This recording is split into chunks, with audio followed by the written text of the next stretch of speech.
Hi friends, welcome back to my channel being healthy. ಇವತ್ತು ನಾವು soya ಕುರ್ಮಾನ ಹೇಗೆ ಮಾಡೋದು ಅಂತ ತಿಳ್ಕೊಳ್ಳೋಣ. ಅದಕ್ಕೂ ಮುಂಚೆ ನೀವೇನಾದರೂ ನನ್ನ ಚಾನಲನ್ನು ಸಬ್ಸ್ಕ್ರೈಬ್ ಆಗಿಲ್ಲ ಅಂತಂದರೆ ದಯವಿಟ್ಟು ಸಬ್ಸ್ಕ್ರೈಬ್ ಆಗಿ, ಹಾಗೆ ಪಕ್ಕದಲ್ಲೇ ಕಾಣ್ತಿರುವಂಥ ಬೆಲ್ ಐಕನನ್ನು ಕೂಡ ಕ್ಲಿಕ್ ಮಾಡಿ. ನಾನು ವಿಡಿಯೋ ಹಾಕಿದ ತಕ್ಷಣ ನಿಮಗೆ ನೋಟಿಫಿಕೇಷನ್ ಬರುತ್ತೆ. ಹಾಗೆ ನೀವು ನನ್ನ ಇನ್ಸ್ಟಾಗ್ರಾಮಲ್ಲೂ ಕೂಡ ಫಾಲೋ ಮಾಡ್ಬೋದು ಅಂತ ಹೇಳ್ತಾ ಬನ್ನಿ ಇವತ್ತಿನ ರೆಸಿಪಿ ಸೋಯಾ ಕುರ್ಮಾನ ಹೇಗೆ ಮಾಡೋದು ಅಂತ ತಿಳ್ಕೊಳ್ಳೋಣ.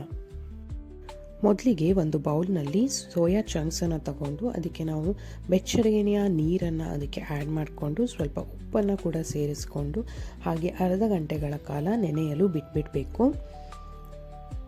ಅದು ನೆಂದ ತಕ್ಷಣ ಅದರಲ್ಲಿರುವಂತಹ ನೀರನ್ನೆಲ್ಲ ನಾವು ಚೆನ್ನಾಗಿ ತೆಕ್ಕೊಂಡು ಬಿಡಬೇಕು. ಸ್ಕ್ವೀಸ್ ಮಾಡಿಕೊಂಡು ನೋಡಿ, ಈ ಥರ ಅದು ಕಾಣಿಸುತ್ತೆ. ಹಾಗೆ ಅದನ್ನು ಪಕ್ಕದಲ್ಲೇ ತೆಗೆದಿಡಿ. ಈಗ ಒಂದು ಮಿಕ್ಸಿ ಜಾರ್ಗೆ ಸ್ವಲ್ಪ ಪುಟಾಣಿ ಕಾಳು, ಒಂದು 2 ಈರುಳ್ಳಿ ದೊಡ್ಡ ಗಾತ್ರದ್ದು, ಹಾಗೆ ಒಂದು 2 ಟೊಮ್ಯಾಟೊ ಮತ್ತು ಸ್ವಲ್ಪ ಕಾಯಿ ತುರಿ ಇವೆಲ್ಲವನ್ನು ಸೇರಿಸಿ ನಾವು ಚೆನ್ನಾಗಿ ರುಬ್ಕೋಬೇಕಾಗತ್ತೆ.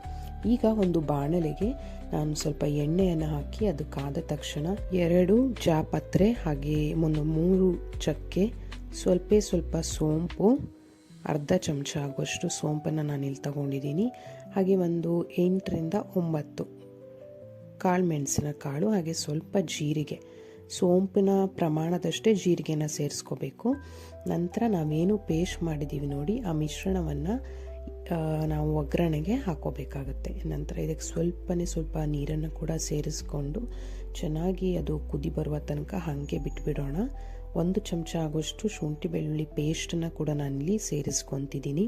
ಅದನ್ನು ಕೂಡ ನಾನು ಚೆನ್ನಾಗಿ ಮಿಕ್ಸ್ ಮಾಡ್ಕೊತಿದ್ದೀನಿ. ನೋಡಿ, ಈ ರೀತಿ ಅದಕ್ಕೆ ಕುದಿಯೋಕ್ಕೆ ಸ್ಟಾರ್ಟ್ ಆಗುತ್ತೆ. ಅದು ಕುದೀತಾ ಇದ್ದಂಗೆ ಒಂದು ಅರ್ಧ ಚಮಚ ಆಗುವಷ್ಟು ಅರಿಶಿನ ಪುಡಿಯನ್ನು ನಾನಿಲ್ಲಿ ಸೇರಿಸ್ಕೊತಿದ್ದೀನಿ. ನಂತರ 1ರಿಂದ 1.5 ಚಮಚ ಆಗುವಷ್ಟು ಅಚ್ಕಾರದ ಪುಡಿನ ಕೂಡ ಇಲ್ಲಿ ಸೇರಿಸ್ಕೊಂಡು ಅದನ್ನು ಕೂಡ ಚೆನ್ನಾಗಿ ನಾವು ಮಿಕ್ಸ್ ಮಾಡ್ಕೋಬೇಕಾಗತ್ತೆ.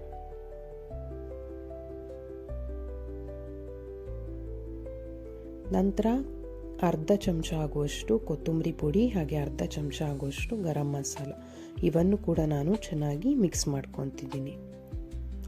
ಅದರಲ್ಲಿರುವಂಥ ಹಸಿ ಫ್ಲೇವರ್ ಎಲ್ಲ ಹೋಗುವವರೆಗೆ ನಾವು ಅದನ್ನು ಮಿಕ್ಸ್ ಮಾಡ್ಕೋಬೇಕು.